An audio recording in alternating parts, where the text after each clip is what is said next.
Hi, my name is Wyndi Soto, and this is my process when illustrating the common gray fox for WebDeck wildlife trading cards. So first things first, research.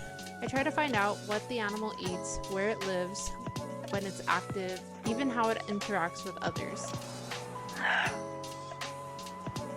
Somewhere along the way, I'll usually stumble upon some type of fun fact that will become the focal point of the illustration.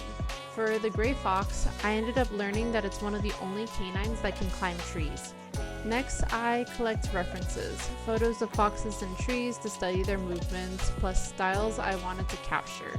Since the fox is nocturnal, I knew I wanted to do a nighttime scene.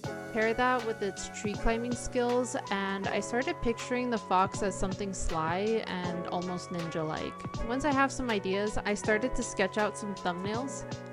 I chose a pose with the fox walking along a branch to highlight its agility and balance. While painting, I struggled a bit with the anatomy, especially the shoulders, so I went back to the canine references and even studied my own dog to get it right. Once the figure felt solid, I painted the background, keeping it simple so the fox stayed the focal point.